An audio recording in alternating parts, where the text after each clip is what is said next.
Welcome to Telugu scribe. నేను మీ journalist Kavya. ఇక మనకి బోనాల జాతర వచ్చిందంటే అమ్మవారికి అతి ప్రియమైంది. మనం ఎంత నిష్ఠగా ఒక్కరోజు మాత్రం బోనాల జాతరలో బోనాలు మన ఇంటికాడ ఉండే దగ్గర మాత్రమే ఉంటాం.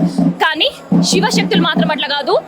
శ్రావణం, ఆషాఢం ఈ 2 మాసాలు కూడా, ఈ 2 నెలలు చాలా నిష్ఠగా అమ్మవారి పూజలల్లో బోనాలలో ఉంటుంటారనమాట. సో ఒక్కసారి మనం వైష్ణవి ఉన్నారు మనతో మాట్లాడతాం. సో బోనాల పండుగ శుభాకాంక్షలు. Thank you. మీకు కూడా బోనాల పండుగ శుభాకాంక్షలు. అలాగే ఈ రాష్ట్రం అంతా బోనం ఎత్తుకో నోగిపోతుంది అమ్మవారి మహిమతోని. కాబట్టి ఈ విధంగానే అమ్మవారికి ఇంకా ఇంకా ఘనంగా బోనాలు జరపాలని కోరుకుంటున్నాను. ఎందుకనంటే గత బల్కంపేటలో కానీ గోల్కొండలో కానీ మేము కొంచెం ఇబ్బందులు ఎదుర్కొన్నాము. మాకు ఒక ప్రత్యేకమైన లైన్ కానీ క్యూ కానీ లేకుండే ఇబ్బందులు ఎదుర్కొన్నాము అన్నారు. ఎట్లాంటి ప్రాబ్లం ఫేస్ చేసారు? ఎందుకంటే బోనం నెత్తి మీద చాలా వెయిట్తో వస్తుంటారు. ఎందుకనంటే దేవుడికి ముఖ్యంగా జోగినీలు శివసత్తులు అంటే చాలా ఇష్టం అమ్మవారికి. అలాంటిది జోగినీళ్ళని ఓడిబియ్యం పోయినీయకుండా, తలంబ్రాలు పోనీయకుండా, ఎందుకంటే మేము ప్రతిసారి బల్కంపేటకి వెళ్ళి అమ్మవారితో పసుపు కొమ్ము కట్టుకుంటాం, పెళ్లి చేసుకుంటాం. ఆ పెళ్లి చేసుకునే సమయం కూడా మాకు ఇవ్వకుండా ఆపేసినారు పోలీసు వాళ్ళు. ఏదైనా అడిగితే మీ దగ్గర పాస్ ఉందా అని అడిగారు. ఒక అమ్మవారి దగ్గరికి వెళ్ళడానికి జోగినికి పాస్ అవసరమా అని నేను అడుగుతున్నాను. పాస్ అవసరం లేదు అమ్మవారి దగ్గరికి. మేము వెళ్తాము, తలంబ్రాలు పోసుకుంటాము, అమ్మవారితో పుస్తకం కట్టించుకుంటాం, అదొకటే కావాలి మాకు. కానీ మమ్మల్ని ఆపేసినారు. నేను ఒకటే అన్నాను పోలీస్ వాళ్ళతో అప్పుడు కూడా, మీరైనా అమ్మవారితో తాళి కట్టించుకోండి, మేమైనా కట్టించుకుంటామంటే అప్పుడు సార్ కనికరించి లోపలికి పంపించాడు. అసలు ఆ రోజు మీకు ఎట్లాంటి ఫార్మాలిటీస్ ఉంటాయి? ఆషాఢ మాసంలో ముఖ్యమైన ఫార్మాలిటీ ఏంటి? ఆషాఢ మాసం అంటే అమ్మవారు ఏ విధంగా అంటే అమ్మగారి ఇంటికి వస్తుందండి. ఎట్లా ప్రతి ఆడపిల్ల అమ్మగారి ఇంటికి వస్తుందో అమ్మవారు కూడా గుళ్ళోనే ఉంటుంది. ప్రతి ఒక్కరికి అమ్మవారు ఎందుకంటే గుళ్ళోనే ఉండి ఆమెకు చాటంత కళ్ళు పెట్టుకొని ఆ ప్రతి ఒక్క భక్తులను కాపాడుతుంటది.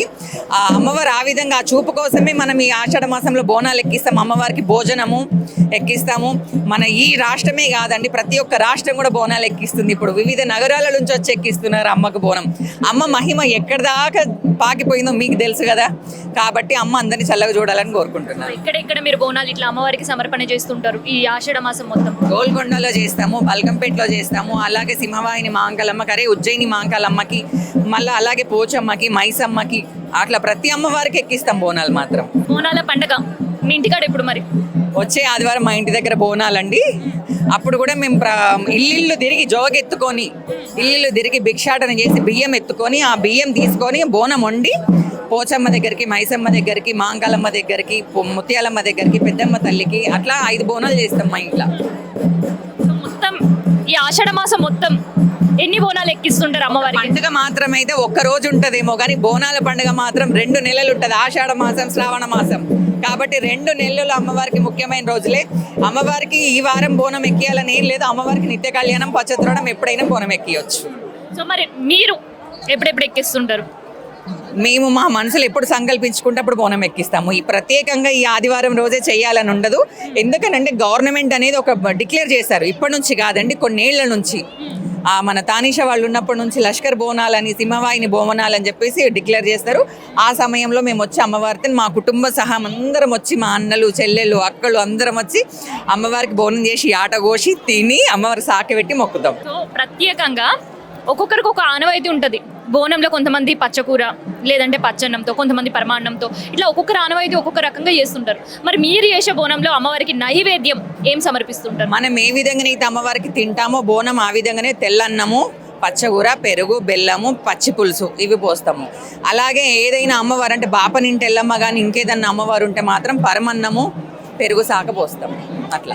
సో కేవలం మీ ఇంటి దగ్గర నుంచి బోనమా, లేదంటే ఎవరైనా భక్తులు పిలిస్తే వాళ్ళ ఇంటికాడ నుంచి కూడా బోనం సమర్పిస్తుంటారా? ఈ ఉజ్జయిని మాంకాలమ్మకి ఎంత ప్రత్యేకత ఉందో అక్కడ డొక్కలమ్మ తల్లికి కూడా అంతే ప్రత్యేకత ఉంది.